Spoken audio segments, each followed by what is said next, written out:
el jubilado puede ser, puede tener factores de exhibición de responsabilidad penal, ¿no? Emoción violenta, legítima defensa, todo lo que quieran, pero hubo un homicidio. Es decir, el jubilado es un homicida. Y el otro, el delincuente es oficio, no es ocasional. El delincuente es un ladrón. Entonces, o lo llamamos los dos por los delitos, es decir, hablamos del homicida y el ladrón, o hablamos de los oficios, el jubilado y el desocupado, o el trabajador de la carnicería o del almacén o lo que sea. Pero no podemos mezclar las cosas a conveniencia para hacer aparecer al homicida como un jubilado, porque el jubilado es un sector vulnerable de la sociedad, entonces ya lo ponemos en condición de víctima. Fíjense cómo se trabaja el sentido, ¿no? Y todos los medios de comunicación, los grandes medios de comunicación y los pequeños también repetían, reproducen porque no piensan, tienen que sacar la noticia rápido, sale con fritas y se acabó, no piensan, no reproducen constantemente. Y ustedes buscarán, googleen, jubilado y delincuente y van a aparecer en todos los medios lo mismo. Entonces, imagínense, después viene un juez y condena al jubilado, entre comillas, por homicidio calificado. Es un escándalo. La gente no lo va a entender y dice, pero pobre jubilado, si es una pobre víctima del delincuente que fue a robarle sin armas, ¿no? Y el otro salió con un arma y lo mató, pero la víctima es el jubilado. Entonces, lógico, nadie puede entender. Y el juez es un garantista, que todos los jueces lo son, no se puede concebir un juez que no sea garantista, porque la Constitución es un sistema de derechos y garantías que tienen que hacer cumplir los jueces. No puede haber un juez que no sea garantista, es otro falso dilema en el que no debemos entrar. Un juez que no es garantista no cumple con su tarea, no cumple con su función. Pero bueno, ya lo estigmatizan, lo caracterizan como garantista, porque dejó en libertad al delincuente, ladrón, y encarceló al homicida, jubilado. Entonces, bueno, tenemos este tipo de problemas con los medios de comunicación. Compiten por el sentido, porque la sentencia también tiene un efecto simbólico. Yo digo que la tarea del jurista es la de un cartógrafo. Yo hablo de cartografía jurídica, porque es delimitar lo que está bien, lo que está mal, lo que es bueno, lo que es malo, lo que es, en definitiva, legal o ilegal. Eso hace un juez. Entonces, cumple una función simbólica muy importante. Y los medios compiten con eso, ¿no? Por generar un sentido a su conveniencia.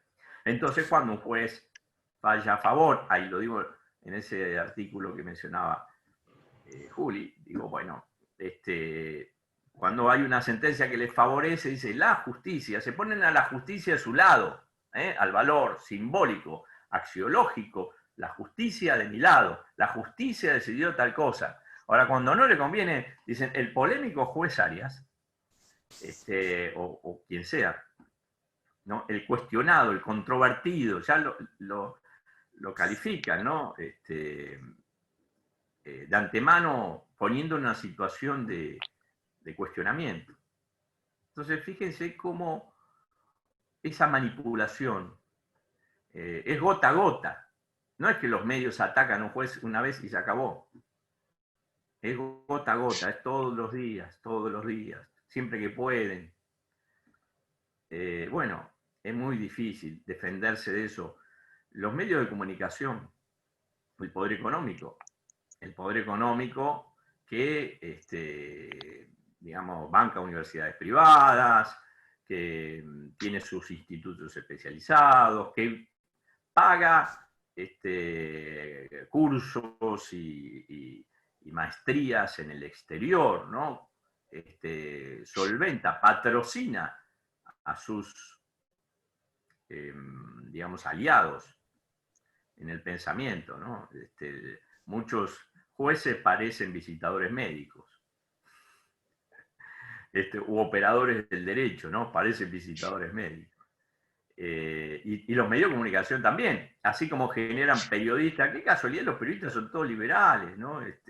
Novarecio, bueno, todos tienen un Majul, tienen todos esa impronta. ¿Por qué? Porque son los que ponen el dinero para que las cosas funcionen, son los que auspician. Yo digo, en la época de Bernardo Neustadt y Mariano Grondona, los que tienen cierta edad, recordarán, eran muy liberales, fogoneaban las privatizaciones, fogonearon las privatizaciones enormemente. Pero decía al comienzo, las siguientes empresas auspician el siguiente programa. Y aparecían todas, Techin, bueno, por lo menos había una dosis de honestidad, pero hoy ni siquiera eso.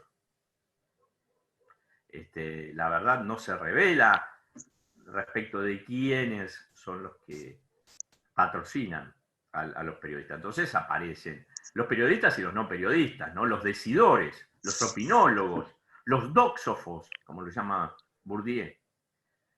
¿Quiénes son? Y los Milley. No ponen a un tipo crítico, un economista heterodoxo, ponen un Milley, ¿no?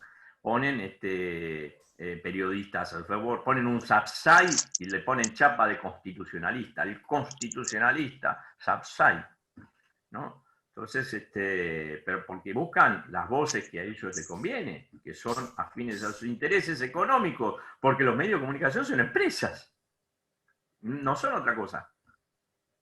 Es difícil diferenciar las empresas de los grupos económicos, son empresas. Entonces, los grupos económicos, los medios de comunicación, patrocinan a sus referentes y el poder político también hace lo suyo, ¿no? Es decir, nosotros tenemos ahora un presidente que es un jurista, que es una persona respetuosa de la independencia del Poder Judicial, a mí me consta, ha litigado en el juzgado cuando yo estuve a cargo, pero la verdad es que el día de mañana podemos volver a tener un presidente o un gobernador como Mauricio Macri o como María Eugenia Vidal, una gobernadora, que tenga esa impronta de perseguir a los jueces. Por eso es importante una reforma judicial. Por eso tenemos que aprovechar esta instancia, este momento, este gobierno popular, para cambiar este paradigma judicial. No debemos perder esta oportunidad porque cada vez que alguien asume el poder, cuando se asume el poder, se da vuelta un reloj de arena y tenemos un tiempo. No es eterno esto. Tenemos un tiempo, el poder desgasta, el poder, la oposición se va reacomodando, van buscando la forma y en algún momento te la dan. Entonces, bueno, para ese momento que pierdan las elecciones tenés que haber tenido reformas institucionales muy consolidadas, no hay que perder un solo minuto. Entonces, me parece, aunque después las reviertan, que paguen el costo de revertirla, como hizo Mauricio Macri con el decreto de necesidad de urgencia, que eliminó la ASCA, creó el ENACOM, modificó la ley de comunicaciones audiovisuales, decretó que yo suspendí y que la Cámara Federal de La Plata confirmó. Luego, en la Comisión Bicameral, el decreto de necesidad de urgencia le dieron rango legislativo, pero la medida cautelar quedó abstracta. Pero, bueno, pagaron un costo, ¿no? Claro que siempre pagan menos costos que los gobiernos populares, pero pagaron un costo. Entonces, porque nosotros también hicimos las cosas mal, ¿no? De otras cosas. No le aceptamos la reestructuración a Clarín. Pensamos que eran más poderosos de lo que verdaderamente éramos. Le tendríamos que haber aceptado a Clarín y una vez que lo teníamos adentro de la ley, discutíamos lo de los testaferros. Pero rechazarle yo creo que fue un gran error. Porque lo dejamos afuera de la ley y eso le permitió después modificar la ley. Entonces, bueno, yo creo que tenemos que aprender de estas cosas, ¿no? Y imagínense, Macri apeló al shock, a la teoría del shock, ¿no? La crisis es una oportunidad, dice Naomi Klein, y en su libro. Y bueno, inmediatamente asumió decreto de necesidad de urgencia para meter a jueces en la corte, no importa si se dio o no, pero generó un clima de cambios importantes. Entonces, acuérdense, tiramos 11 reformas porque salga una, dijo alguien, ¿no? Burlich, creo que fue. Pero aprovechar un momento de shock. Yo creo que nosotros desaprovechamos un tiempo importante de pandemia donde podríamos haber tirado medidas muy importantes que produjeran cambios económicos y institucionales importantes. Pero bueno, no es el estilo de nuestro presidente, y bueno, también se apunta a lograr ciertos consensos. Pero lo importante es que el Poder Judicial, frente a estos poderes, está débil. Está débil. Cuando se juntan los tres poderes, económico, mediático y político, como en el tiempo de Macri, es muy difícil para un juez ejercer sus funciones, plantarse frente al poder. Entonces, ¿qué termina pasando? Si para defender un derecho, si para garantizar un derecho del ciudadano, tiene que confrontar con los poderes fácticos y constituidos, normalmente un juez no lo hace. Termina sacrificando el derecho de la gente, porque son esos poderes mismos los que lo mantienen en la función. Esto que se debatió de la cláusula Parrilli en el proyecto de reformas y la obligación del juez de denunciar, la presión de los medios de comunicación, en realidad es una discusión sin sentido, porque ningún juez denuncia un medio de comunicación. Y además menos al Consejo de la Magistratura, que no tiene potestades para controlar a los medios. ¿Qué va a hacer el Consejo de la Magistratura con la denuncia de un juez que lo presiona un medio? ¿Qué puede hacer? Lo mismo que un juez, denunciar penalmente. No sé qué puede hacer. Para eso va el juez, denuncia penalmente en vez de denunciar al Consejo. Entonces, la presión cuando los tres poderes se alinean es muy fuerte. La hemos padecido quienes frenamos el aumento tarifario irrazonable de Mauricio Macri desde un primer momento, ¿no es cierto? Yo fui uno de los primeros jueces que lo hice, junto con otros en el interior del país. Éramos cerca de 50 jueces suspendiendo y anulando ese aumento tarifario, pero luego, con la retaliación política que hubo, las venganzas políticas, bueno, al final del mandato de Mauricio Macri, no había un solo juez en la República Argentina que dictara una medida cautelar contra un aumento tarifario. Uno solo no había. Había una sola medida cautelar vigente, que era de Alejo Ramos Padilla, que impedía el corte de gas por falta de pago, nada más. Lo único que existía. Pero ningún juez se atrevía. Dejarle una demanda a un juez para que suspenda un aumento tarifario era entregarle una bomba con la mecha encendida. Volaba en pedazos. Imagínense que suspender un aumento tarifario era hacerle perder millones diarios a las empresas energéticas, que fueron las que más se beneficiaron con el gobierno de Mauricio Macri. Entonces, ¿qué terminaban haciendo los jueces? Sacrificaban los derechos de la gente y en definitiva la reforma, el tarifazo se impuso y quedó, no se frenó judicialmente, y eso que la Corte falló en Cepis, fijó unas pautas respecto a la potestad tarifaria muy importantes, y sin embargo no pasó nada, digamos, los aumentos se mantuvieron. ¿O no es Doctor. así? Sí. ¿Qué tal? Buenas tardes. Me presento antes que nada. Bueno, quería agradecerle por todo esto que nos estaba comentando y explicando. Mi nombre es Martín Arévalo, soy del Confluir Federal de La Plata. Trabajo en el Banco Provincia, con lo cual también hemos sufrido ahí duramente a la señora Vidal. Y creo que sí hay que ponerle un título justamente a todo lo que usted estaba recién desarrollando. Es el lawfare, ni más ni menos. Hoy repasaba antes no de la... Yo quería avanzar, si me disculpan, yo avanzo y después, sí. si quieren, hacemos las intervenciones, porque si no, nos perdemos en la hilación del tema. Perfecto. Lo que digo es, ¿por qué una reforma?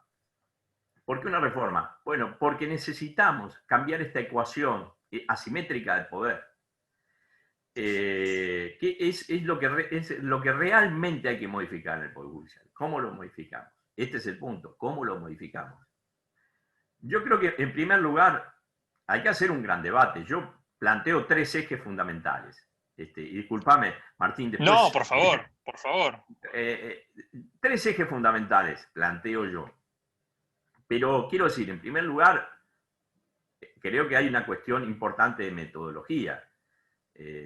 cualquier reforma del Poder Judicial tiene que ser debatida con el pueblo. Tiene que haber foros, tiene que haber debate. Yo creo que hay muchísima gente que puede aportar. Los trabajadores judiciales tienen tanto que decir. Digamos, quienes han padecido el accionar de la justicia. Nosotros en el año 2007 hicimos unas jornadas de derecho y vulnerabilidad social y pusimos a disertar, no a los especialistas, sino a los que padecen cotidianamente las acciones del Poder Judicial. Ellos disertaban y los demás estaban escuchando. Porque creo que hay mucho para decir, hay mucho para recoger y hay propuestas interesantes. Y este debate, tal como se hizo con la ley de medios, en Nación, en la provincia de Buenos Aires, hemos tenido debates también cuando se reformó la policía judicial. Participé en esa metodología también. Creo que es muy buena y es lo que le da fuerza, es lo que le da músculo a una reforma. Si nosotros queremos vencer la resistencia a los legisladores en el Congreso, tenemos que darle la mayor cantidad de consenso dentro de la sociedad. Porque ahí sí se van a replegar. Si la ley llega débil, la van a bajar de un plumazo. Pero primero van a negociar en el Congreso de la Nación. Los bloques minoritarios para darle la mayoría, y van a querer negociar. Ustedes saben lo que pasa en la política. Le va a decir, bueno, yo te doy los votos necesarios, pero vos me pones un juez en la Corte. Entonces va a aparecer un juez en la Corte si amplían el número de los bloques que entregaron. Esto es lo que pasa, en realidad. Entonces, nosotros no podemos digamos, ir a la boca al lobo. Tampoco podemos permitir que el día de mañana los jueces la anulen, la declaren inconstitucional, como nos sucedió en 2014. Ya en 2014 nos pasó lo mismo. Una ley sin debate, una ley a libro cerrado que se pretendió aprobar sin debate y fracasó. Entonces, tenemos que aprender de nuestros errores. Debate, un gran debate, tratar de lograr la mayor cantidad de consensos posibles para darle fuerza a un proyecto. La comisión de asesores que nombró Alberto Fernández no cumple con esa función. No cumple con esa función. No puede suplirla. Más aún teniendo en cuenta que gran parte de los miembros forman parte de las cortes o los superiores tribunales de provincia, que son parte del problema, no de la solución. Entonces, ¿qué soluciones van a aportar si son parte del problema? Por ejemplo, Hilda Kogan, jueza de la Corte de la Provincia de Buenos Aires, denunciada por todo tipo de abuso, fue una de las que me persiguió duramente, a mí junto con Julio Contegrán, ¿no? O sea, para mí es un agravio que Hilda Kogan esté en la Comisión de Reforma y no esté, por ejemplo, Barcesat o Zaffaroni. Entonces yo creo que ha escrito un libro además, Zaffaroni, Estructura Judicial, es un libro que léanlo porque es viejo, pero es muy bueno, es muy esclarecedor. Entonces, ¿cómo no van a estar? Bueno, me parece que una comisión no suple un debate social necesario. La metodología es importante. No es una cuestión de forma, es una cuestión de sustancia. Todo gobierno popular tiene que lograr su fuerza en el pueblo. Boaventura de Sousa Santos, lo vuelvo a citar, decía hace muy poco tiempo en una conferencia, si un gobierno le dicen que son de izquierda, no le crean. Ustedes sigan peleando en la calle por sus reivindicaciones, porque le van a dar la herramienta, lo decía con relación a López Obrador, le van a dar al gobierno las herramientas para que le pueda decir a los poderes, no, mire, la sociedad me está exigiendo esto. Ahora, si la sociedad no dice nada, si el pueblo no dice nada, va a quedar preso de las presiones de las corporaciones internacionales. Entonces, nosotros somos un pueblo activo.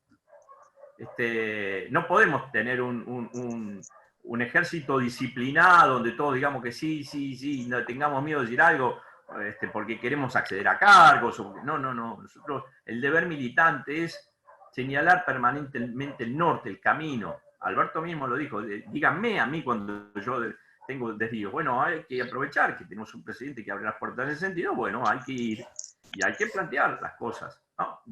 Con sentido crítico. Bueno, el pueblo presente en el debate. Esto es un punto fundamental. Pero yo hablaba de 3 ejes. Uno de los ejes es, discutamos el perfil del juez. Discutamos el perfil del juez. ¿Qué tipo de juez queremos? ¿Qué tipo de juez queremos? Bueno, es un debate muy profundo, porque muchas veces se privilegia la cuestión académica, el examen de idoneidad. Y la idoneidad es una condición necesaria, pero no suficiente, para tener un buen juez. Ahí yo citaba en ese trabajo que mencionaba Juli, a Agustín Gordillo, una persona que yo admiro mucho. No estamos en las antípodas ideológicas, pero igual tenemos una excelente relación. Y él, parafraseando un viejo adagio inglés que dice: el juez ante todo debe ser un caballero, y si sabe derecho mejor, Agustín dice: el juez debe tener buen corazón, y si sabe derecho mejor. Ante todo, ¿qué queremos? ¿Qué tipo de juez? Un juez que haya juntado cartoncitos en universidades extranjeras, haya dedicado todo su tiempo a hacer una carrera meritocrática del derecho, o queremos jueces postulantes a jueces y juezas que sean comprometidos con, con derechos humanos, con los derechos sociales, con los trabajadores, con, no sé, abogados postulantes que hayan sido miembros de clubes de barrio. Nosotros tenemos que poner en valor esas cuestiones y asignarles un puntaje elevado, casi al nivel de un examen de idoneidad. La idoneidad es un piso, es decir, bueno, vos sabés lo suficiente como para ser juez. Ahora, te faltan estas otras cosas. Tenemos que poner estándares. Yo no propongo, digamos, volver al sistema anterior de absoluta discrecionalidad, ¿no? ¿Por qué? Ni conceptos jurídicos indeterminados, de una persona honorable, como establece la Constitución de la provincia, no. Yo creo que hay que estandarizar de un modo objetivo qué valor tienen los antecedentes de la trayectoria. Porque un postulante con buena trayectoria es difícil que la arriesgue frente a los poderes. Él va a cuidar su trayectoria. Un postulante que no tiene trayectoria no le importa nada, por más que sea, digamos, tenga todos los títulos del mundo, que además no va a dar clases a un juzgado, va a interceder en las relaciones jurídicas. Entonces, bueno, me parece que ese es un punto, un debate, que yo dejo planteado, ¿no? Expongo mi posición, pero me parece que hay que debatirlo. El otro punto es la pluralidad en los tribunales superiores, en las cortes, en las cámaras. Me parece que ahí hay un discurso único. Nosotros hemos perdido calidad argumentativa. Necesitamos jueces de todas las extracciones. Y yo digo, si hay un juez como Rosenkrantz, cuya trayectoria está vinculada a la defensa de las minorías, del capital concentrado y financiero, de los grandes medios de comunicación, de esas minorías que se defienden solas, que no necesitan ser defendidas en el Poder Judicial. Bueno, si él tiene esa extracción, si él proviene de ese perfil, de esos antecedentes, yo también quiero un juez o una jueza indígena. También quiero un juez o una jueza de las minorías sexuales. Quiero jueces o juezas que hayan militado la cuestión de los derechos humanos, los derechos sociales, los litigios colectivos, de trabajadores, en fin, del medio ambiente. Otras extracciones, porque el derecho no se interpreta de una misma manera. El derecho, en la facultad hay un engaño, ¿no? Dicen, bueno, ¿cuál es la solución jurídica a esta cuestión? Y no hay una solución jurídica, hay un rango de racionalidades posibles. Por ejemplo, ahora en tiempos de aislamiento, de pandemia, los anticuarentena pueden plantear una acción judicial señalando: mire, señor juez, el decreto de necesidad de urgencia de Alberto Fernández, que puso el ASPO, es inconstitucional porque viola el derecho a la libertad de circulación. Lo dicen, ¿no? Derecho a libertad de circulación. La libertad económica, comercial libremente, un derecho constitucional. E incluso el derecho al trabajo, porque hay mucha gente que al estar aislado no puede salir a trabajar. Entonces viola el derecho al trabajo, señor juez. Entonces un juez puede decir, sí, efectivamente, todos estos derechos están vulnerados, sobre todo el derecho al trabajo. La persona no puede comer, no puede vestirse, no puede alimentarse a sus hijos, no puede hacer nada, porque no declaro inconstitucional ese decreto. Y puede haber otro juez que diga, no, al momento, si estos derechos están limitados, pero en función de otros derechos más importantes, el derecho a la vida, el derecho a la salud, porque sin vida y sin salud no hay trabajo, no hay nada. Es lo que dice el presidente, ¿no? Todo el tiempo. Él pondera bienes jurídicos también, como lo haría un juez. Y puede haber eclécticos, nunca faltan los eclécticos, donde digan, bueno, no vamos a canibalizar los derechos, vamos a tratar de armonizarlos, mire, salgan a trabajar fulano y otros se quedan en la casa, bueno, en fin, puede haber un abanico de decisiones.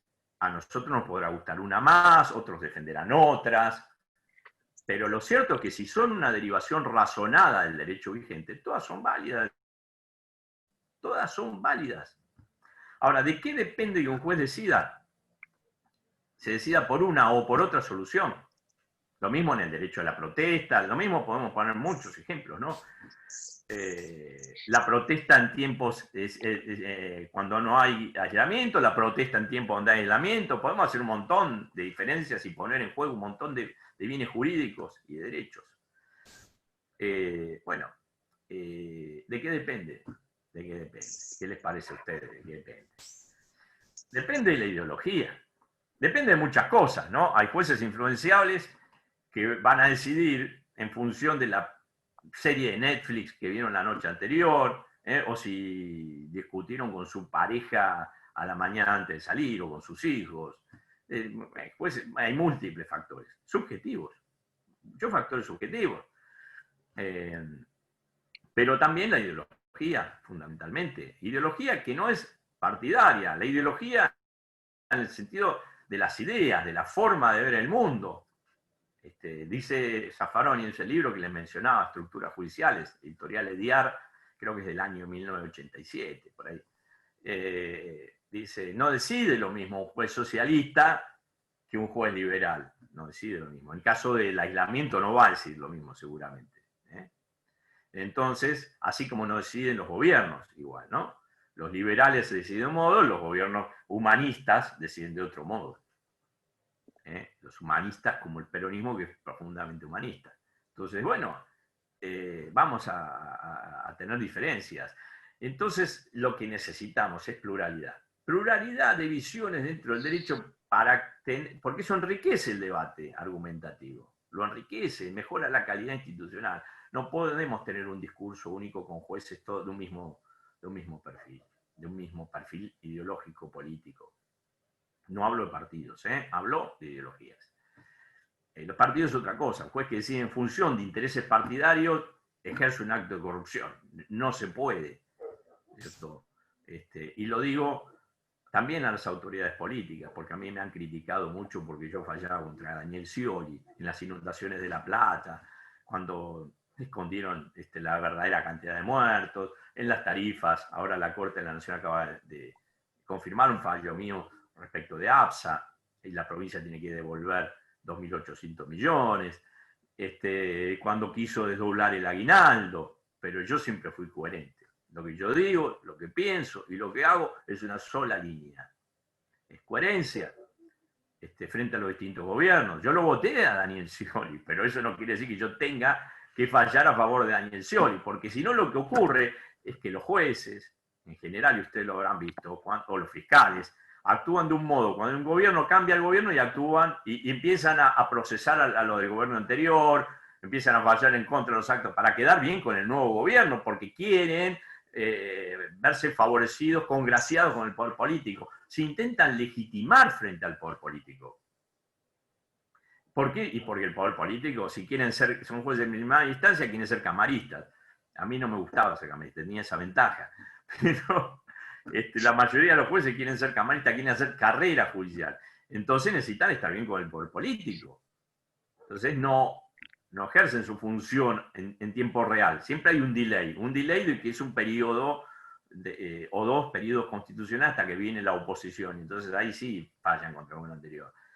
Yo estoy en contra de los jueces que dicen, a mí me persiguieron. ¿Y por qué no lo dijiste en su momento cuando gobernaba el macrismo? Ahora decir que te persiguieron. No, bueno, me parece que hay un tiempo donde uno tiene que plantarse, porque esa es la función del juez. Si quiere ser íntegro, digno, tiene que plantarse frente al poder. Caiga quien caiga y cueste lo que cueste, porque esa es su función. Para garantizar, para ser creíble frente a la sociedad, para garantizar derechos. Si se violan derechos, no importa cuál sea el gobierno, es mejor corregir el rumbo. Y los gobiernos tienen que tener, no, la política es muy paranoica, ¿no? Y enseguida dicen, ¿y de dónde salió este juez? ¿Quién es? ¿A quién responde? ¿Quién lo puso? No, a ver, no pueden entender a veces que los jueces deciden porque a conciencia, porque lo piensan así. Bueno, en mi caso era así.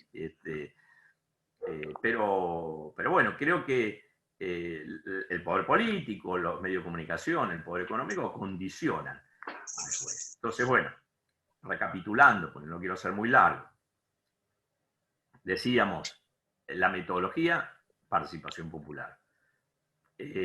Hablamos también de la pluralidad de los tribunales, del perfil del juez, y la última cuestión, que voy a desdoblar en 2 partes, es la participación ciudadana.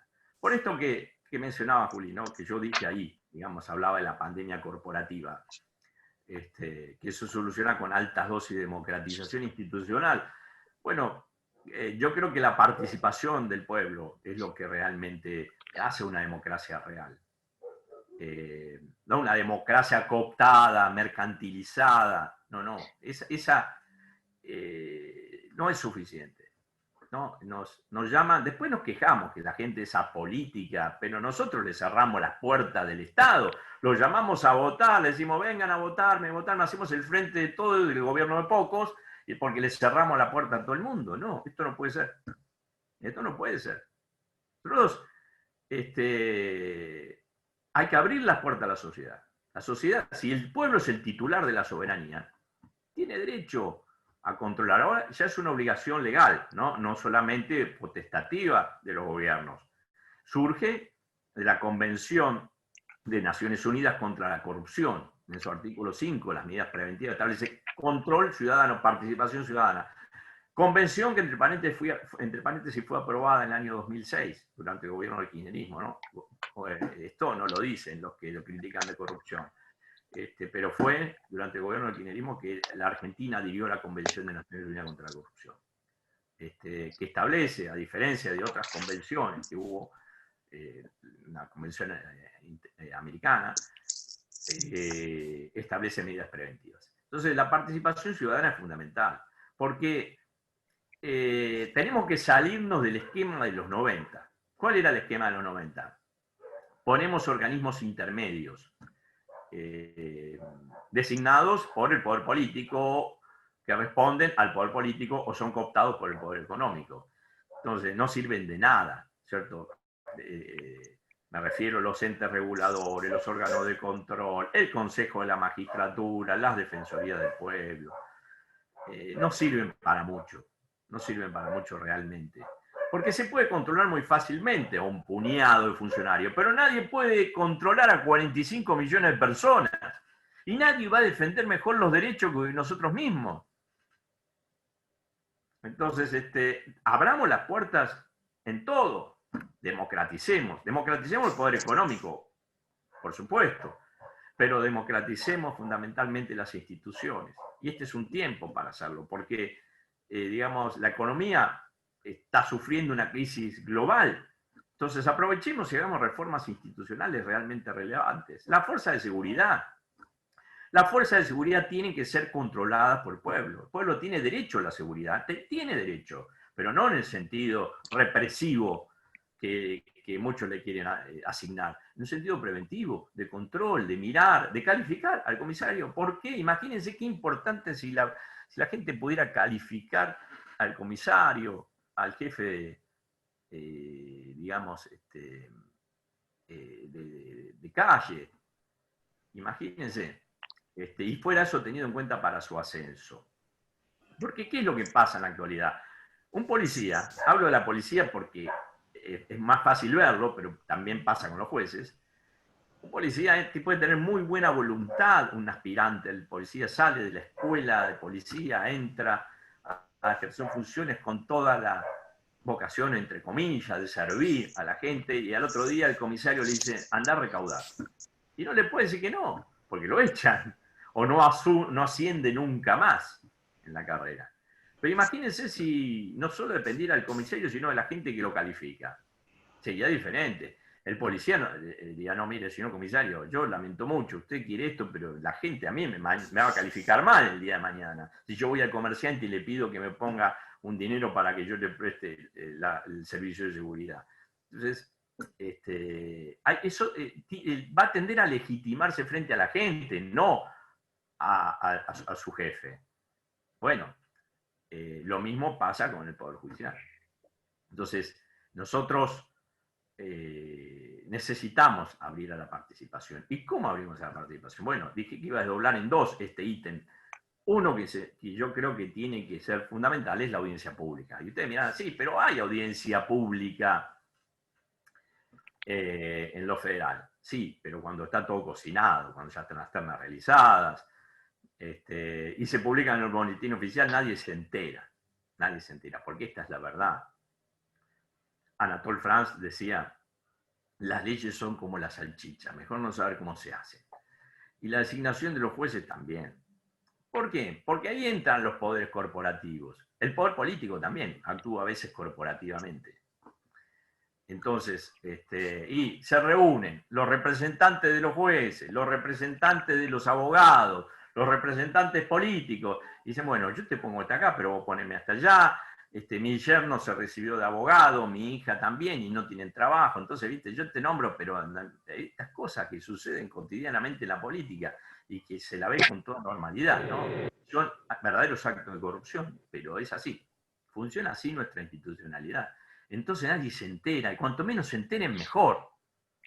Entonces nos ocurre que para los representantes políticos, nosotros, hay un gran debate cada vez que hay elecciones, hay un gran debate. Es más, el debate presidencial es obligatorio por ley, y ahora se está estudiando, hay proyectos para que todos los cargos representativos estén precedidos de un debate. Y duran 4 años en sus funciones. Ahora, los jueces, fiscales duran toda la vida y nadie se entera. Nadie se entera. Entonces, nos ocurre que después nos damos cuenta, ¿y este juez de dónde salió? Ah, pero este juez fue servicio de inteligencia de la policía de Camps, o fiscal, como nos sucede con Fernández Garelo, fiscal general. No me voy a cansar de repetirlo, discúlpenme quienes ya me han escuchado, pero Fernández Garelo, jefe de todos los fiscales del Departamento Judicial Mar del Plata, que es amplísimo en la provincia de Buenos Aires, ocupó una gran región, fue servicio de inteligencia de la policía de Camps, está imputado con un procesamiento firme en delitos de lesa humanidad por la Cámara Federal de San Martín.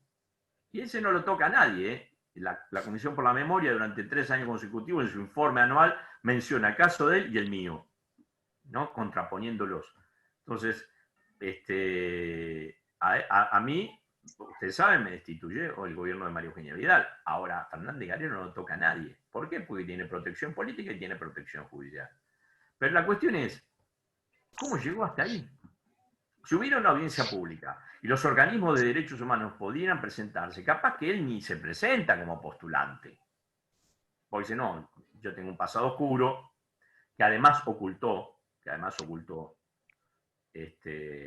o en el caso del juez Sergio Torres, juez de Comodoro Pi, designado como juez en la provincia de Buenos Aires, se presentó ante un juez en San Isidro con una información sumaria para acreditar que vivía en la provincia de Buenos Aires, cumplía con los 2 años de residencia que requiere la Constitución. Y era mentira, resulta que el domicilio que declaró era un edificio en construcción, ¿no? Yo lo denuncié penalmente. Ahora, imagínense un juez de la Corte falseando una declaración ante otro juez, es realmente un escándalo. ¿no? Y sin embargo, su pliego fue aprobado por unanimidad en el Senado de la provincia de Buenos Aires, por unanimidad, todos los bloques. Fíjense. Esto es grave. Ahora, si hubiera habido una audiencia pública, yo estoy seguro que no sé si se hubiera atrevido a cara a discutir con nosotros, con muchos de los que, nos dio mucha bronca esta situación, ¿no? Se hubiera animado a discutir cara a cara estas cosas. Se hubiera presentado realmente. Bueno, ahora, sabiendo que tiene protección política, todo va para adelante. Entonces, lo mismo Julio Contegrán hizo, ¿no? Que no tenía domicilio en la provincia de Buenos Aires, resultó ser procurador general de la Corte. Entonces, bueno, estas cosas suceden. Audiencia pública, señores. Debate. Para impugnar o para apoyar, para lo que sea, pero debate. Esto es lo que necesitamos. A ver, el juez necesita el escrutinio popular. Y además, más aún si va a ser camarista, tienen que ser escuchados por lo menos los trabajadores judiciales. A ver, fue un buen jefe, fue un mal jefe, fue arbitrario, cometió abusos, una buena persona. A ver, por lo menos escucharlos. Digamos, los justiciables, ¿qué visión tienen del juez? ¿Qué hizo? Bueno, hay que tener un sistema amplio de impugnación. Me parece que esto, porque va a estar toda la vida ese juez ahí, o el fiscal. Ese es un punto importante. Audiencias públicas efectivas, abiertas. Otro punto. Después discutamos cómo se hacen, la instrumentación. Bueno, ahí podemos discutir horas. Pero tiene que haber algún ámbito de participación. Y otro punto que yo creo que es importante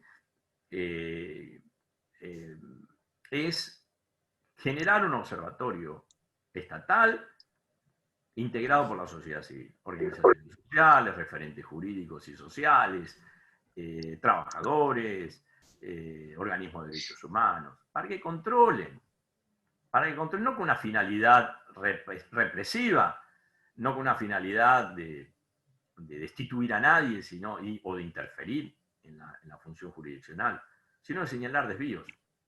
Por ejemplo, los plazos. ¿Quién controla los plazos? Consejo de la Magistratura de la Nación, en la provincia de Buenos Aires la Corte. Bueno, están más atrasados que los propios jueces que van a controlar. Entonces, entre bomberos no se van a andar pisando la manguera. Esto es el sentido corporativo, ¿se dan cuenta? Se protegen entre sí.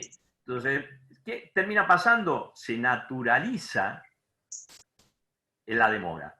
Es normal. Los abogados tienen que cumplir a rajatabla. Yo ejercí la profesión 10 años antes de ser juez, lo cual me dio una ventaja, ¿no?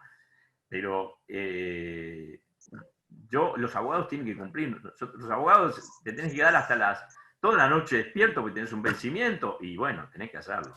Y el juez después se toma todo el tiempo el mundo y se va a jugar al golf, va a dictar conferencias o a dar clases, que debería ser incompatible, otro tema que tenemos que ver.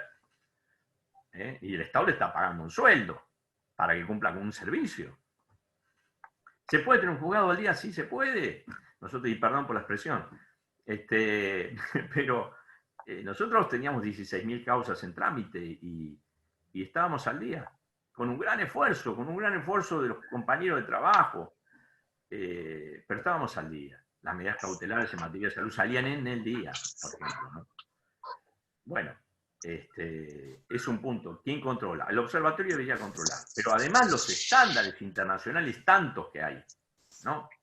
En materia de acceso a la justicia, las reglas de Brasilia, que forman parte también de nuestro ordenamiento, están incorporadas a nuestro ordenamiento. Las reglas de la CEDAW en materia de género, ¿quién las cumple? No se cumplen. Las reglas de Beijing, debido proceso, hay tantos. Bueno, en materia de derecho a la vivienda y desalojos, ni les cuento. Los jueces penales no cumplen con ninguno de los estándares de la Resolución General 7 del Comité del Pacto. Entonces, ¿por qué? Nuestro sistema constitucional, nuestro diseño constitucional, no se agota en la letra de la Constitución. Tenemos incorporados los tratados y la Constitución los incorporó en las condiciones de su vigencia, y esto, de acuerdo a la jurisprudencia de la Corte, Giroldi, Gramajo y otros tantos fallos, implica que debe tenerse en cuenta las condiciones de vigencia efectiva, es decir, no solamente el tratado, sino lo que dicen los organismos de ejecución y de interpretación. la Corte Interamericana, las observaciones de los pactos, de los comités de los pactos, todo eso forma parte de nuestro plexo constitucional. ¿Quién controla? Nadie. Nadie. Imagínense un observatorio habiendo controlado la actividad del juez Otranto, en el caso de Santiago Maldonado, del que ya nadie habla, o del juez Bonadío, el mismo juez Bonadío, u otros, hubiera señalado los abusos en las prisiones preventivas que hubo durante el macrismo, o los abusos en la figura de resistencia a la autoridad, por el cual encarcelaban a cualquier manifestante porque miraba mal a un policía. Entonces, bueno, es importante, o ahora el cumplimiento de la ejecución de la pena en tiempo de pandemia, si corresponde la discreción domiciliaria o no, digamos, eso tiene que mirarlo, ¿no? Y mostrarle a la sociedad qué es lo que los jueces... Es fácil hacerlo hoy, todo está informatizado, es cuestión de abrir los sistemas informáticos, reservar los datos sensibles y se acabó, a controlar, muchachos. Bueno, yo presenté un proyecto en 2014 en la provincia de Buenos Aires, lamentablemente un anteproyecto, lamentablemente no prosperó.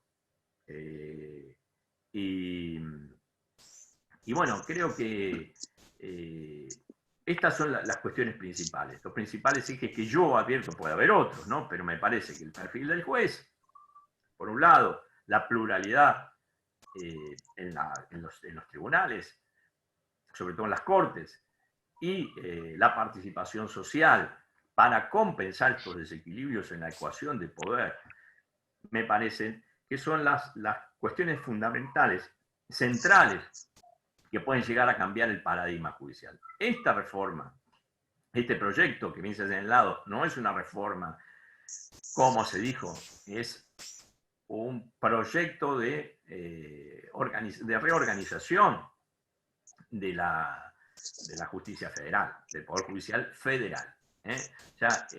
No abarca los poderes locales, que son los que más se vincula, el Poder Judicial local, que es con el que más se vincula la gente. O sea, ¿va a cambiar un trámite de una adopción? No, no va a cambiar. Un divorcio, una adopción, los delitos comunes, no. Tal vez una jubilación, los de NACES, o los servicios públicos, que es lo que la gente puede tener vínculo en una acción judicial de carácter federal.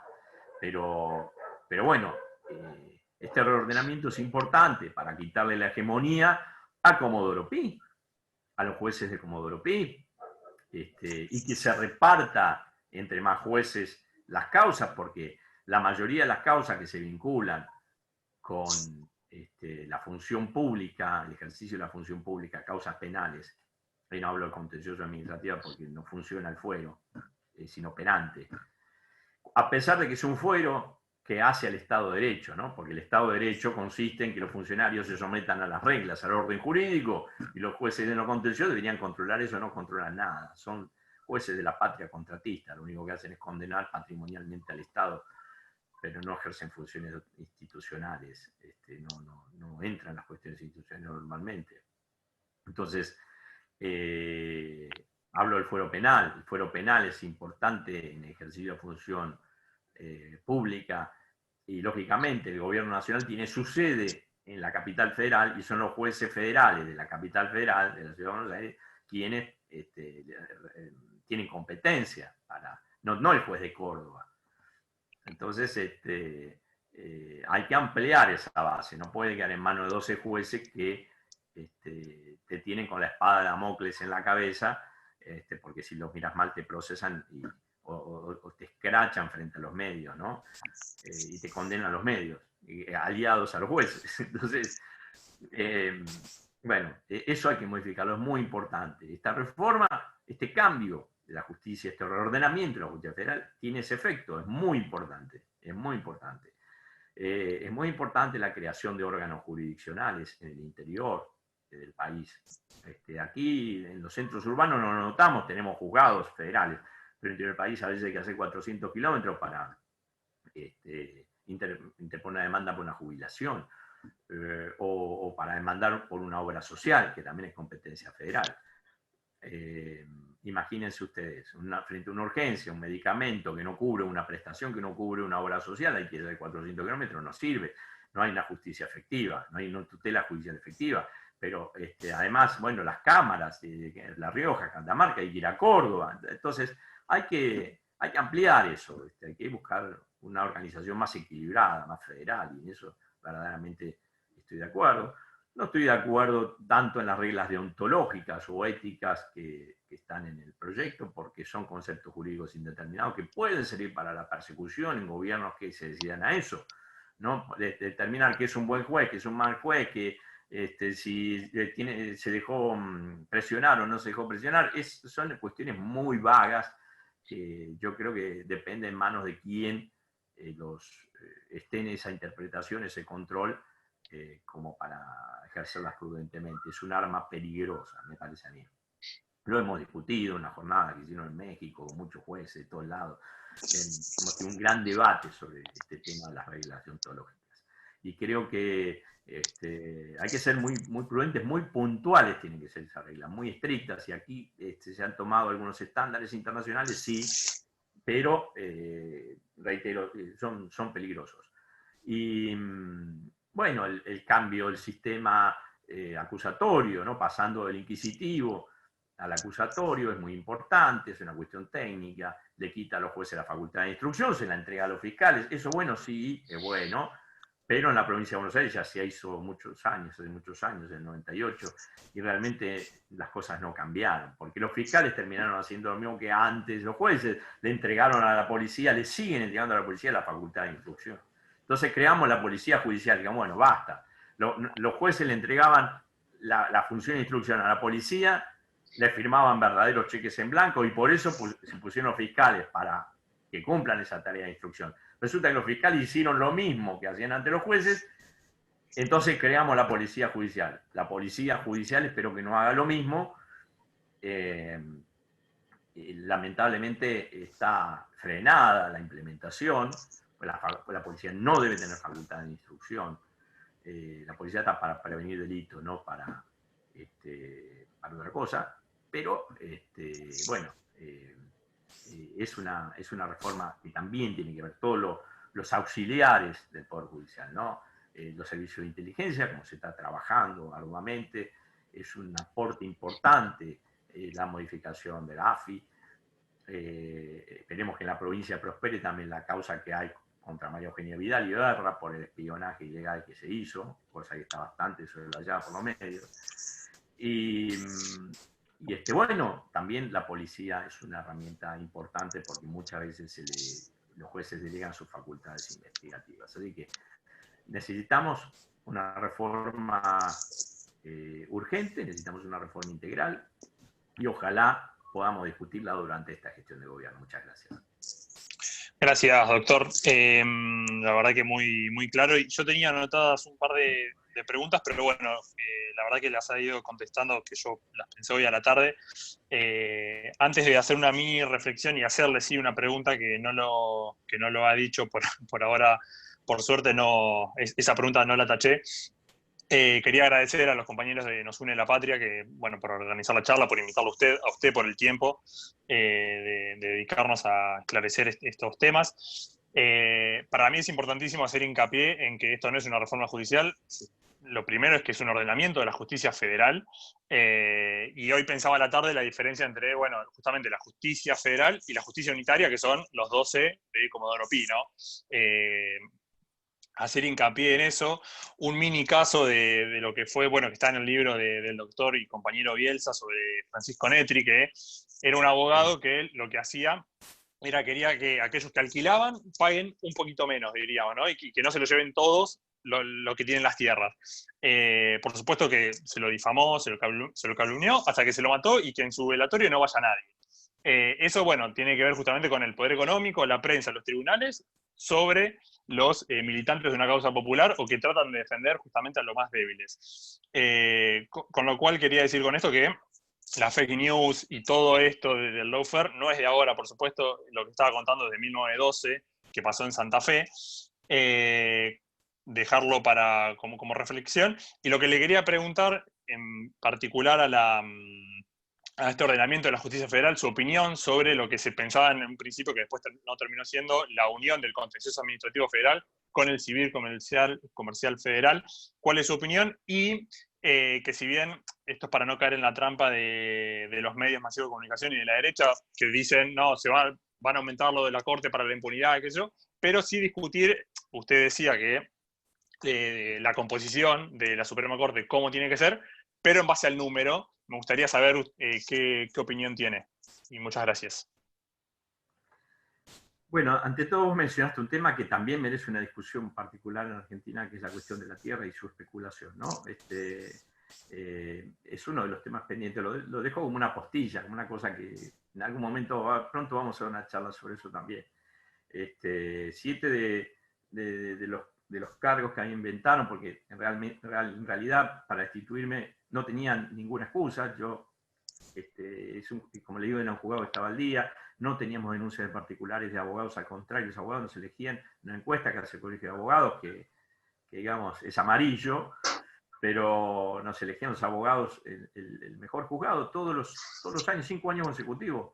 El último premio, la última distinción que nos dio el Colegio de Abogados de La Plata fue que yo estaba suspendido, me estaban destituyendo mientras me distinguían.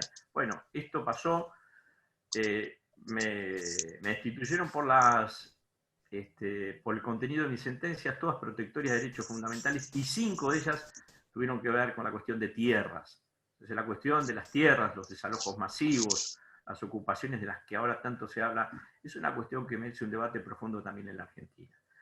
Gracias por mencionarlo. Respecto a tus preguntas, bueno, la fusión del fuero contencioso administrativo con el civil, yo no estoy de acuerdo, no es lo mismo. Lo que pasa es que, claro, los jueces en lo contencioso administrativo actualmente, salvo honrosas excepciones, no hemos tenido fallos importantes, por ejemplo, en materia migratoria de la Cámara Federal en lo contencioso administrativa, el juez Tracy hizo un voto muy importante poniendo de manifiesto la discriminación de ese decreto de necesidad de urgencia de Mauricio Macri que impedía la migración, ¿no? Porque nuestra Constitución todavía sigue privilegiando la inmigración europea, fomentar la inmigración europea, siguiendo la ciudad de Alberdi, pero cuando viene un hermano en Latinoamérica nos viene a quitar el trabajo, usurpar las tierras, le cerramos la puerta. Bueno, hubo fallos importantes del Poder Judicial contencioso administrativo, pero en general es un poder que está dominado por una ideología, por todo el ámbito del derecho administrativo lo maneja el Opus Dei a través de la Universidad Austral, los grandes referentes del derecho administrativo están vinculados al Opus Dei. El Opus Dei genera cuadros numerarios que luego van a cumplir funciones en los distintos gobiernos. Muchos tecnócratas administrativistas fueron formados en la Universidad Austral. Entonces, este es un problema. Y lógicamente orientados hacia los contratistas del Estado, ¿no? Como yo bien les decía, hemos tenido los administrativistas más conocidos que hemos tenido son Rodolfo Barra, ustedes recordaron, fue juez de la Corte, también vinculado a la obra pública, Dromi, ¿no? También artífice, ideólogo de las privatizaciones, uno de los ideólogos de las privatizaciones, entre otros, ¿no? Pero todos son de ese corte. Entonces el fuero contencioso administrativo también tiene esa impronta. El fuero contencioso administrativo de la Ciudad de Buenos Aires, con Andrés Gallardo, con Elena Liberatori, con Patricia López Vergara, con Daniel Moreno como asesor tutelar, mostraron otra cara, la justicia contencioso administrativa de la capital federal tiene una secretaría villera, para que ustedes se den cuenta. Bueno, todos fuimos hermanos de lucha, porque pusimos énfasis en las causas colectivas y fundamentalmente de derechos sociales, que se violan por omisión, no por acción. Cuando no hay una prestación en materia de vivienda, de salud, de educación, de alimentos, de agua, provisión de agua, de servicios públicos, bueno, se violan por omisión. Y nosotros tuvimos mucha intervención y generamos mucho fallo, mucha jurisprudencia en ese sentido. Pero fueron de la Ciudad de Buenos Aires y en la provincia de Buenos Aires, digamos, yo en soledad, pero la justicia federal en lo contencioso administrativo tiene un contenido fuertemente patrimonialista, no social. ese es su sesgo. Entonces, lógicamente tiende a confundirla con con el fuero civil, que también tiene un contenido patrimonial fundamentalmente en el ámbito federal. Entonces, bueno, ¿para qué? Y por eso hay cuestiones de competencia permanente, que retrasan los procesos enormemente. Esto es verdad, por eso, digamos, hay tantos problemas de competencia, fusionémoslo y listo. ¿Pero por qué? Porque ambos tienen un contenido patrimonial. No debería ser así. El fuero contencioso administrativo, reitero, fundamental para tener un Estado de Derecho efectivo. Tenemos que cambiar el perfil de los jueces, tenemos que generar otro tipo de jueces, otro perfil dentro del fuero contencioso administrativo, que no sea patrimonialista, que no dicte fallos millonarios contra el Estado, que lo único que hacen es vaciar las arcas públicas a favor de la patria contratista, de los Macri, de todo lo que ya sabemos.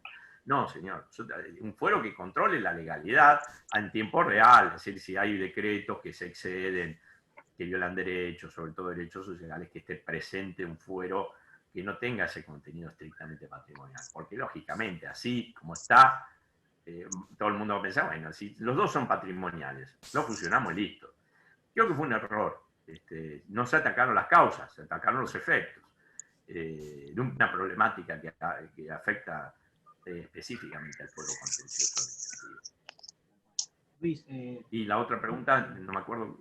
Sobre el número de la Suprema Corte. Bueno, lógicamente yo estoy a favor de la ampliación, ¿no? Lo venimos diciendo. No estoy a favor de la especialización en salas, eso verdaderamente no me convence. Ninguna especialidad me convence a mí demasiado. Yo soy especialista en Derecho Público, Derecho Administrativo, tengo mi diploma, pero no creo demasiado en las especializaciones. Yo he sido abogado de la calle y realmente si vos sufrís un accidente de tránsito cuando vas a trabajar, eso tiene diversas facetas. Tiene una faceta penal porque puede haber lesiones, tiene una faceta civil porque hay una compañía de seguro, tiene una faceta laboral porque es un accidente in itinere. Vos tenés que conocer el derecho en su totalidad, un jurista tiene que conocer el derecho en su totalidad, no puede centrarse en una especialización. Lógicamente todos tenemos orientaciones, conocemos más unas ramas que otras, pero tiene que haber una visión integral, holística, generalista del derecho, ¿no? Me parece que esto, yo lo valoro mucho en los juristas, ¿no? Cuando tiene una visión muy global de las cosas. Porque pueden ver las distintas facetas. No estoy a favor de las especializaciones tan... porque provocan deformaciones, ¿no? Provocan deformaciones, condicionan la visión de los jueces, las especializaciones. Entonces, creo que sí que hay que ampliar el número, pero no para poner jueces de un mismo perfil, sino para ampliar la diversidad. Digamos, me gustaría una corte con mucha diversidad, como intentó Néstor Kirchner, con la mejor corte que hemos tenido, ¿no? Con Zaffaroni, con Argibay, con audiencias públicas. Néstor es el que impulsó el decreto 222, dictó el decreto 222 impulsando las audiencias públicas. Yo recuerdo a Carmen Argibay teniendo que defender su posición a favor del aborto hace 15 años atrás.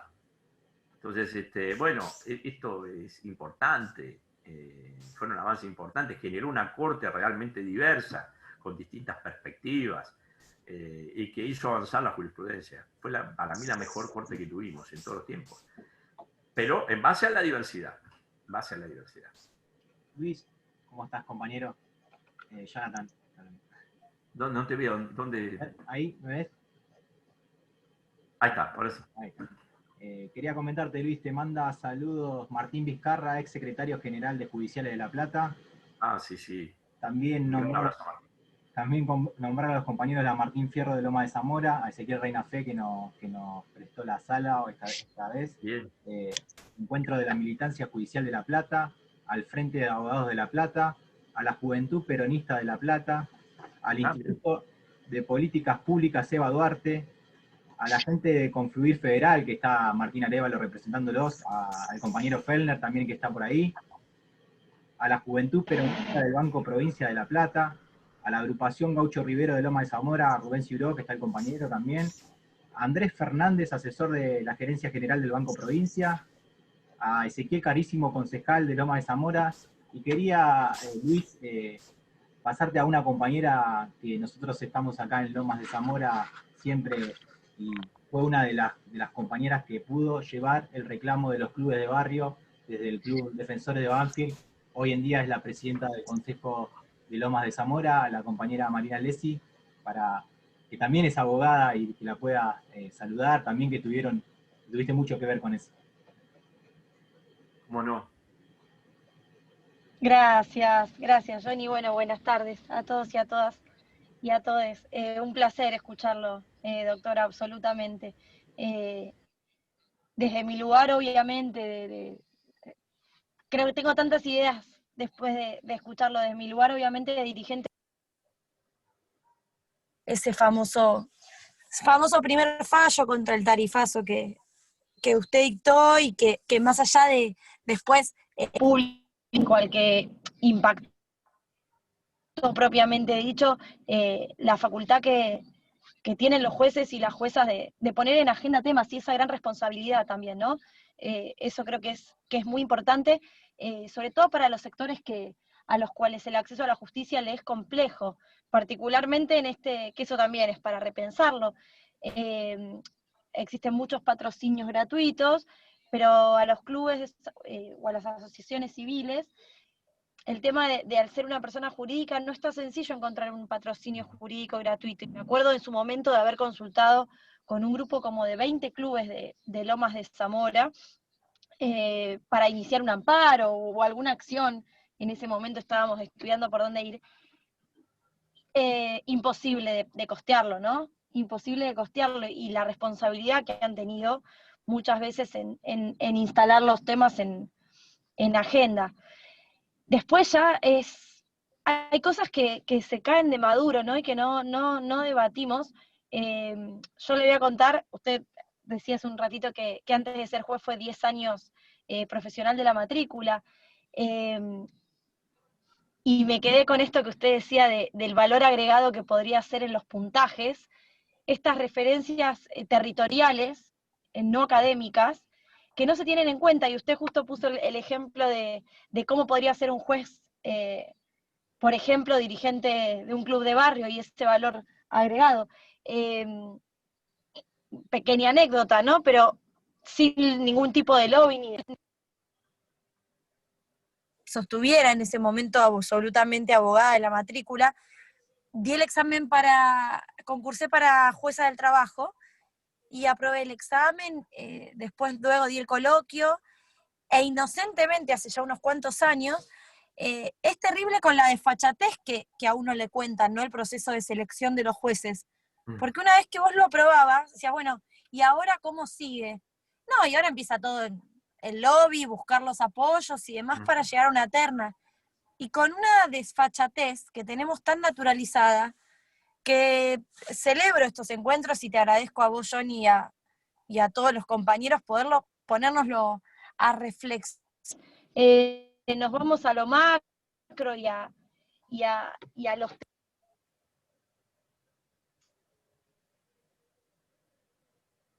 Es la que va a cuidar a los representantes nacionales y populares del asedio de la corporación judicial, entonces probablemente eso se traslade en un derrame positivo de calidad institucional y de gobernabilidad.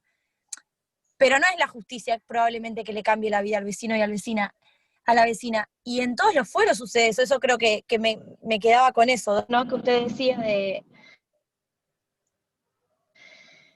de tomar con la verdadera responsabilidad que tiene la reforma, pero también entendiendo que es un primer paso de todo un sistema de casta judicial tan instaurado, tan no debatido, y que tiene que ver con esto. También me parece súper interesante lo que usted comentaba del observatorio, ¿no? No hay ningún tipo de reválida o de cuestionamiento o de revalúo, y hay jueces que tienen la fortuna, vaya a saber por qué, de acceder a la magistratura muy jóvenes y quizás están décadas en su cargo. ¿Y qué control de idoneidad o de formación se evalúa? Creo que nada, tener representantes como usted con el coraje con el cual ha dictado algunos o muchos de sus fallos, y que se permita seguir teniendo estos encuentros que a todos los y las militantes, como somos nosotros, nos permiten la reflexión, es verdaderamente lo que va a suceder. Nos tenemos que cuestionar todo, porque si no estuviera algo pasible de ser modificado, no hubiéramos tenido sendas injusticias que ha habido y desafortunados hechos políticos y gobiernos que nos han gobernado, validados vaya a saber por qué. Así que celebro absolutamente esta jornada de cuestionamientos que me deja tantas ideas y tantas cosas que comentarle, y en honor a la brevedad que no he tenido, no me voy a seguir explayando, pero como dirigente del club agradecerle, como ciudadana mucho más, y como militante profundamente enriquecedora su charla, así que muchísimas gracias a todos y especialmente a Johnny y a los compañeros de Nos Une la Patria. Muchas gracias, Marina. Sí, verdaderamente hay mucho para debatir, muchísimo, muchísimo. Y bueno, celebremos también que ha salido la ley de clubes de barrios, un tratamiento especial ahora en la provincia de Buenos Aires, ¿no? Por suerte en este tiempo no hay que hacer amparo, no hay que recurrir a los jueces, pero realmente lo pasaron muy mal los clubes de barrio. La mayoría tienen su personería irregular. Nosotros hemos ofrecido aquí a la Federación ayuda jurídica en la Ciudad de La Plata para poder sanear todos los problemas que tienen, porque mantener una personería jurídica hoy es costoso, hay que tener contadores, hay que cumplir ciertos requisitos, y verdaderamente la irregularidad en la que se encuentran no les ha permitido acceder a muchos beneficios. Entonces, es una problemática. La han pasado muy mal los clubes de barrio durante el macrismo, muy mal. Así que, bueno, por suerte han cambiado los tiempos y uno puede sentirse tranquilo de que hay un gobierno hay gobiernos que por lo menos le cuidan las espaldas ahora. Muchas gracias, Luis. Gracias por tomarte el tiempo. Quería también pasarte una consulta del compañero Rubén Ciuró, que te quería hacer una consulta. A ver, Rubén, si estás por ahí. Sí, sí. Buenas. ¿Me escuchan? Sí, sí. Ah, bárbaro. Bueno, cortito voy a tratar. En primer lugar, la verdad que Arias, antes de hacerte la pregunta, agradecerte por la exposición. Me pareció muy interesante. Después de 4 años de resistencia hemos recuperado la estructura del Estado, pero me parece para que no nos vuelva a pasar lo que nos pasó en 2015, tiene que haber un espacio de reflexión sin miedo a la mirada crítica y autocrítica, porque es la de aquellos que participamos de la resistencia. Entonces eso va a fortalecer las políticas de Estado y las iniciativas. En ese sentido, quiero decir que desde la multisectorial contra el tarifazo de Lomas, que fue una de las primeras, celebramos cada uno de tus fallos y te acompañamos cuando redoblaron la persecución, y recordamos a algunos personajes de Lomas, como Molea, que firmaron a favor de que te persiguieran a vos, ¿no? Justo es decirlo.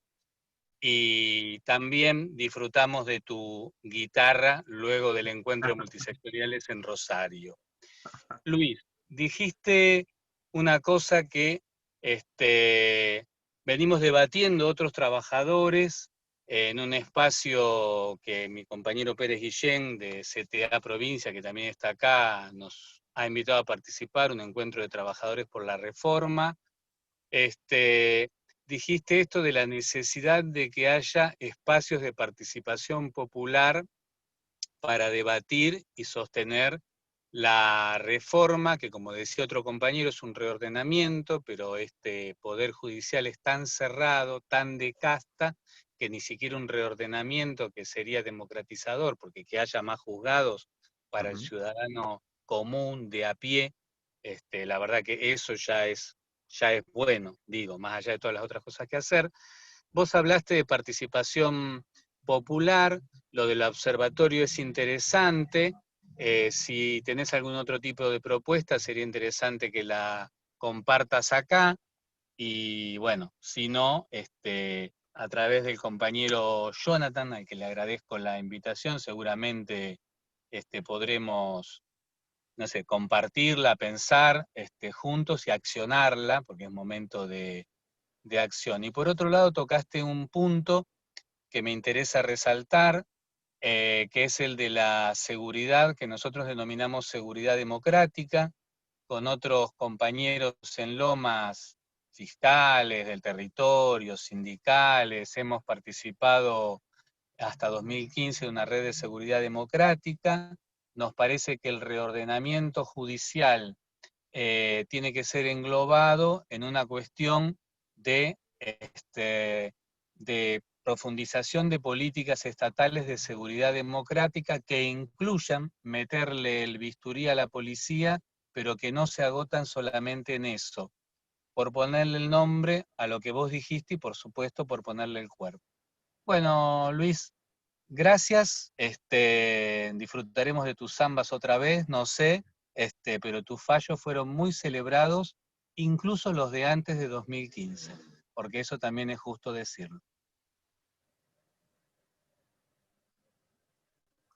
Bueno, Rubén, muchísimas gracias. El sector musical no está aquí, está allá, ustedes verán. Ya ojalá podamos vencer este periodo tan feo, ¿no? tan difícil, que realmente no podernos ver la cara, no poder compartir un vaso de vino, un asado, nos cuesta mucho, ¿no? A quienes estamos acostumbrados a compartir la vida. De ahí viene la palabra compañero, ¿no? Compartir el pan. Entonces, para nosotros es muy difícil esto, y ojalá tengamos la oportunidad, siempre que hubo charlas, recuerdo todas esas charlas que dimos sobre el tema de tarifazos, siempre estaban acompañadas de encuentros, ojalá podamos volver a ellos, pero mientras tanto tenemos que tratar de cuidarnos todo lo que podamos, dar el ejemplo, quedarnos en nuestra casa, porque la sociedad nos mira. A mí me han retado una vez que salí, me han retado por las redes sociales, y bueno, es cierto lo de la seguridad democrática. Bueno, yo he sido parte también, he participado en la función pública en muchas ocasiones, estuve 3 veces en la función de seguridad acá en la provincia de Buenos Aires, durante la intervención de la policía, en la primera gestión de Ardañán, con los foros de seguridad trabajamos muchísimo, una forma de participación que fue muy buena, pero después hubo una contrarreforma muy importante, lamentablemente no se toma en la provincia aquellas experiencias, son todas muy regresivas las políticas en materia de seguridad, no se abre a la sociedad, no se debate frente a la sociedad. Muchos de nuestros representantes incurren en la demagogia punitiva, en estas prácticas tan desmerecidas y que tanto daño generan a la sociedad. También es un debate que tenemos que retomar en función de la democratización necesaria de nuestras instituciones.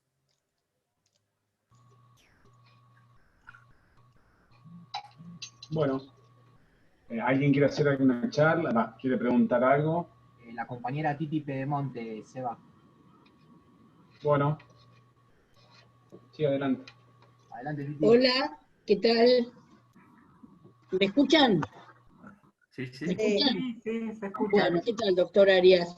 Yo le cuento, soy militante, pero aparte, hace 39 años que soy perito del Poder Judicial en el área de trabajadora social.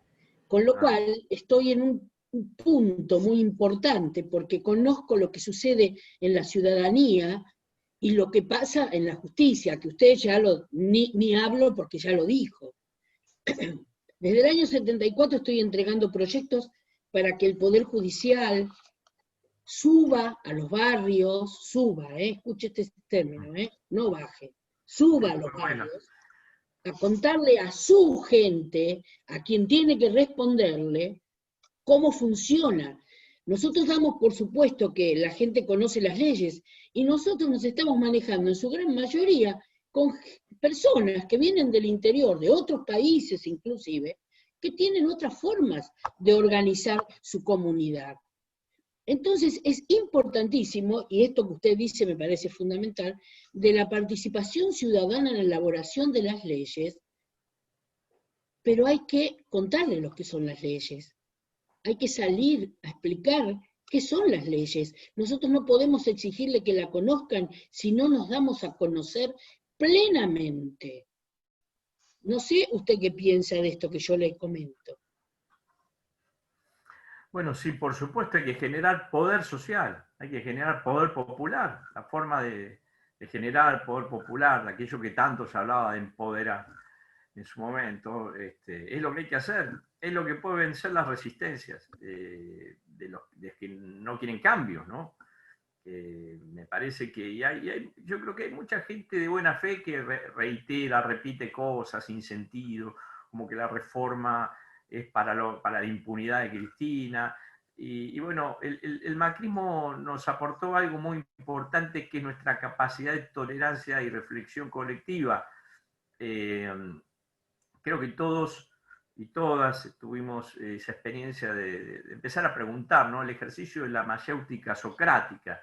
Decimos, ¿y por qué? ¿Y por qué decís esto? ¿Y por qué lo otro? Y cuando uno lo va conduciendo a través de las preguntas, se quedan sin respuestas.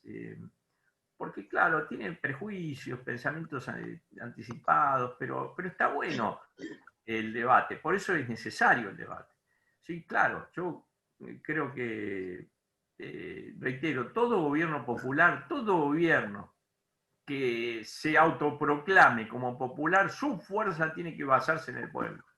Y el pueblo tiene que estar presente. Y la militancia tiene que estar presente. Nosotros no tenemos que terminar con un sistema de la militancia clientelar y de la militancia que la convocamos para las elecciones para que sean fiscales. No, eso no es la militancia. La militancia tiene mucho que aportar y tiene que estar presente en las estructuras del Estado, porque son los que van a sostener el gobierno. El gobierno va a sostener la militancia y el pueblo un gobierno popular. No lo va a sostener Clarín ni lo va a sostener la Nación. Entonces, un gobierno popular tiene que tener su fuerza en los sectores populares, en la militancia y en el pueblo.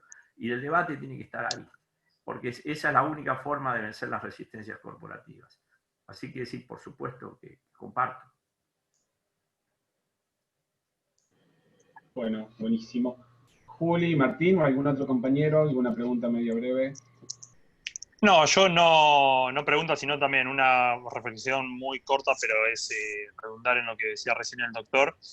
Justo ayer en una clase estábamos discutiendo y debatiendo el fallo del 2013 sobre la reforma del Consejo de la Magistratura, el famoso fallo Rizzo, y un alumno dice... yo pensaba que él decía, yo en ese momento iba a las marchas y en contra de esa reforma, yo pensé que estaba la República en peligro y por eso iba. Cuando, bueno, por supuesto que nosotros tratamos de comentar cuáles eran los ejes centrales de ese fallo y por qué, pero bueno, tiene que ver también con esto que decía el doctor de la República y, como decía Kicillof, la República y coso, es decir, todo, la República y bueno, y vamos. Así que nada, por mi parte eso, agradecer a todos y a todas por estar acá y al doctor por dedicarnos casi 2 horas en un sábado a comentar sus reflexiones y todo lo que sabe. Yo también, bueno, agradecerle al doctor, la verdad que clarísimo, excelente, siempre es un lujo, y me parecía súper importante dar el debate dentro de, como trabajadora judicial, particularmente, nada, lo he acompañado en las marchas y todo, así que esto es una persona. Y agradecer también a los compañeros y compañeras que se han sumado, y a los compañeros de Nos Une la Patria, a Confluir Federal, así que súper agradecida y ojalá tengamos espacios como este y que podamos seguir debatiendo, discutiendo, y la verdad, desde ese lugar excelente el tema, cómo fue tratado, porque hay una desinformación, una bajada de línea con respecto a reformar la justicia en sí, así que bueno, agradecida a todos y todas. Bueno, si parece bien, damos finalizado. No sé si Johnny querés sacar una foto, hacemos una foto. Parece que Juan, tu compañero, quiere hacer una pregunta. A ver. ¿Estás ahí? Ese.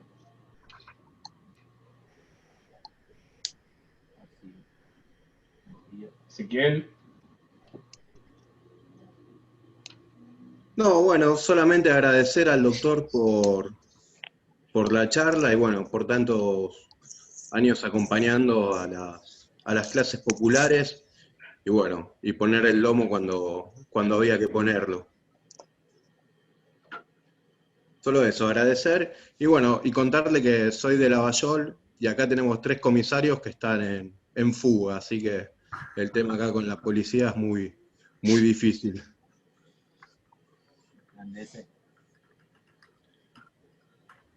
No hay que dejarle esa bandera a la derecha, la de la seguridad, la de la policía. Nosotros tenemos que tener nuestro discurso también forjado. No hay que ceder ahí tampoco. Eso es en materia de debate también, ¿no? Materia de debate, como señalaba anteriormente Titi y otros compañeros.